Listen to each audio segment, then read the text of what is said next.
Daniel Ortega, o ditador comunista que sequestrou a Nicarágua e ordenou indiretamente e diretamente a morte de centenas de pessoas. Um tirano que acha que o país é dele, que não aceita que ninguém discorde da sua opinião e que tem uma esposa tão sanguinária quanto ele.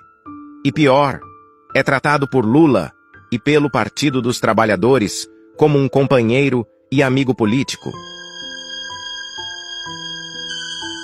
Ortega está há absurdos 29 anos na presidência da Nicarágua, e ele mesmo admite que só sairá do governo depois da sua morte.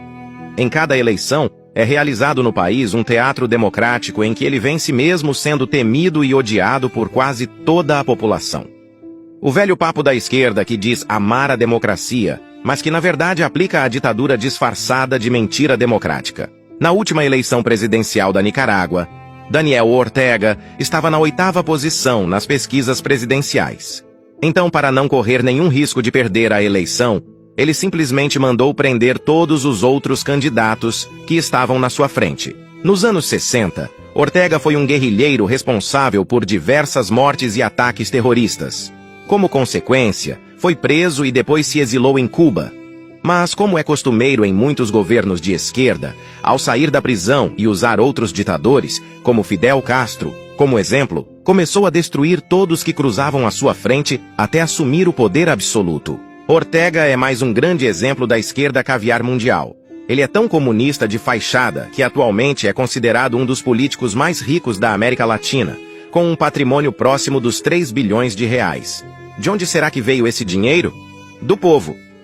Justo no país que ele transformou no segundo país mais pobre das Américas. Quando foi eleito para o segundo mandato, para não correr o risco de perder novamente o poder, usou a tática de trazer o judiciário e os outros poderes para o seu time, formando um bloco ditatorial único. Alguém consegue ver alguma semelhança com o que está acontecendo no Brasil? Interessante. Todos esses governos ditatoriais latinos usaram a mesma estratégia. Parece receita de bolo. E coincidentemente, é a mesma coisa que está ocorrendo no Brasil. Atualmente, a Nicarágua é o segundo país mais pobre das Américas, atrás apenas do Haiti, que foi devastado por desastres naturais. A Nicarágua, ao invés de desastres naturais, enfrenta o desastre humano da esquerda ditatorial. Ex-amigos de Ortega tiveram que fugir do país para sobreviver, e admitem que a falta de escrúpulos de Daniel o levou ao poder. Daniel Ortega já foi acusado pela própria filha de estupro, mas o crime passou em branco, pois é ele quem manda na própria justiça do país. A esposa de Ortega, uma mulher sedenta pelo poder a qualquer custo, virou as costas para a própria filha para ajudar a tomar o país. Antes de assumir a presidência, até membros do próprio partido dele que iriam concorrer às primárias acabaram morrendo de forma inesperada, de causas naturais disfarçadas. Na verdade, homicídios tratados como causas naturais, a velha técnica do envenenamento ditatorial. Em 2018, com a revolta do povo nicaragüense frente à ditadura Ortega, Daniel e sua esposa, Rosaria, assumiram definitivamente o papel de sanguinários, prontos para condenar à morte qualquer pessoa que fosse contra o governo.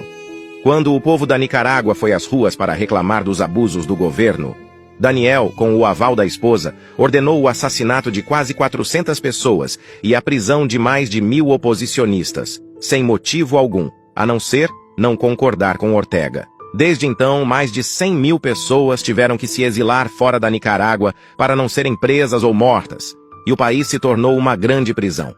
Um crime contra a humanidade. Recentemente, as igrejas do país foram fechadas e dezenas de bispos e demais representantes religiosos foram presos. A acusação? Acreditarem em Deus. Pois Ortega não aceita que ninguém esteja acima dele, nem Deus. E Lula? Pois é, Lula absurdamente minimiza os crimes contra a humanidade praticados por Ortega. Trata o ditador como um velho amigo e, por tabela, mesmo com perseguições, mortes, exilados, presos, Lula finge que na Nicarágua ocorre uma democracia mal compreendida pelos outros países. Uma vergonha para a história do Brasil. A aproximação de Lula com Ortega levou o Brasil a não aderir a uma declaração conjunta, assinada por mais de 50 países, que denunciaram os crimes de Daniel Ortega. Resta torcer para que não seja tarde demais para os brasileiros, assim como foi para o povo da Nicarágua. Pois a mesma receita de bolo da Venezuela e da Nicarágua já foi colocada em prática por aqui também. A única diferença é que no bolo brasileiro prometeram colocar picanha,